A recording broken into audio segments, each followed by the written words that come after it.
Pero, hold your horses, ladies and gentlemen of the jury.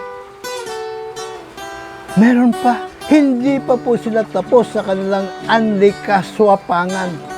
Inukit din nila sa saligang batas, no?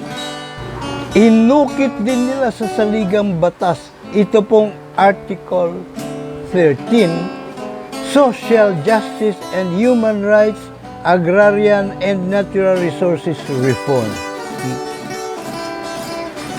Alam niyo po, napakaganda nito kasi social justice, di ba?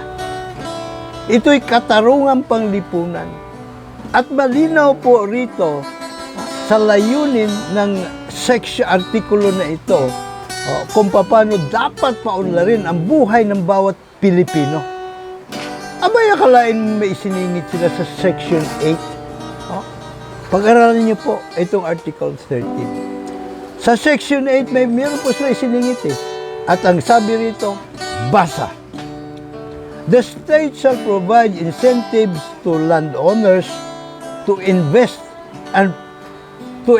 the proceeds of the agrarian reform program to promote industrialization, employment creation, and privatization of public sector enterprises.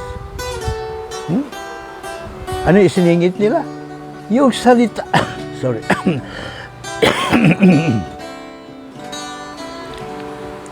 Ano ay siningit nila? Nakarumal-dumal, kahindik-hindik at karimarimarim. Ito pong kataga na privatization of public sector enterprises. At alam naman po natin kung anong klaseng kademonyuhan ang dulot nitong privatization na ito.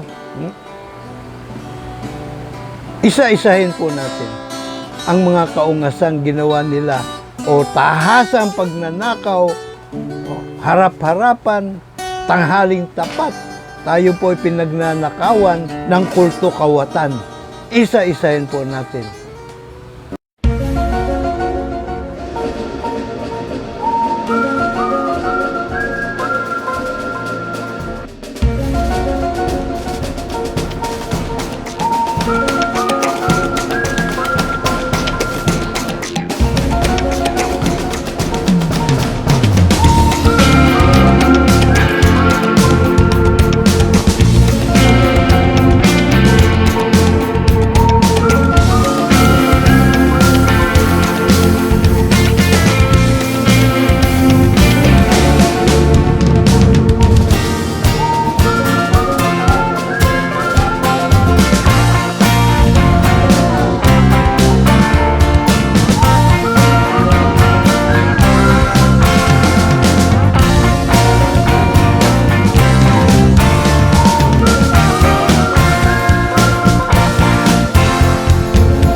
Hindi ko po alam kung para sa inyo ay talagang sinadya ang pagkakamali, ang pambababoy sa ating saligang batas, or nagkataon lamang, nakaligtaan po lamang nila.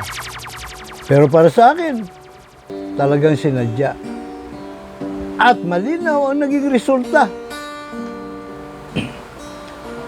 Nanggigitata sa nakaw na kayamanan ang kulto kawatan sa buong pamahalaan, samantalang tayong nasa 99.9% masang itsapwera, marami sa atin ang kakawag-kawag sa kumunoy ng kahirapan. Alam ko na marami po sa atin ang nawawalan na ng pag-asa. Pag-asa na matuldukan pa ang korupsyon na nangyayari sa ating buong pamahalaan. Iniisip na marami sa atin, panahon pa ni Maria Magdalena, nariyan na yung korupsyon na yan eh. So wala nang katapusan yan till kingdom come na yan. Nagkakamali po kayo. Kakamali po kayo. Ang ating mga ninuno po noon, napatalsik po nila, napalayas po nila ang mga dayuhang mga naghahari-harian. Gamit ang itak at sibat laban sa kanyon, baril at kanyon ng mga dayuhan.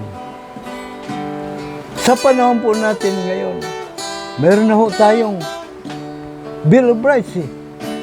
Kahit ba tinimbang ngunit kulang, pero nariyan na. At may karapatan po tayo na iboto, bumoto. So ang atin na lamang po kailangan gamitin ngayon ay yung ating po mga sagradong boto, ballpen at balota, para iluklok po natin sa buong pamahalaan, lalo na sa Senado at sa bahay ng mga kinatawan, ang mga juror advocate candidates sa 2025. Sila po ay maghahain ng panukalang First Amendment sa ating pong saligang batas, particularmente sa Bill of Rights, upang idagdag ang karapatan sa hukuman trial by jury.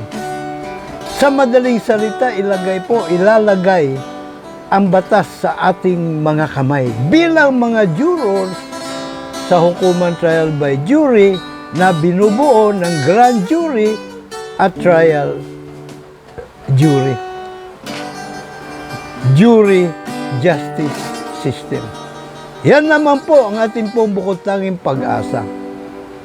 Napapalayas po natin itong mga naghahari-hariang mga mismo natin mga kababayan na mga kulto kawatan na nagbabalat kayong mga politicians. At mangyayari lamang po yan kung tayo po ay magkaisa. Hindi po maaaring maghiwa-hiwalay, watak-watak ho tayo rito. Kasi pag nagwatak-watak ho tayo, sigurado, talo po tayo. Ariglado. Kaya, dapat lang, juror tayo. Ko pa rin po ang inyong laging nakahandang maglingkod para sa 99.9% masangit sa puwera, Mr. Juror Dr. Sixto Kitkilatis Lagari po lamang, PhD, Public Administration, Honoris Causa. May God bless us all. May God bless Philippines.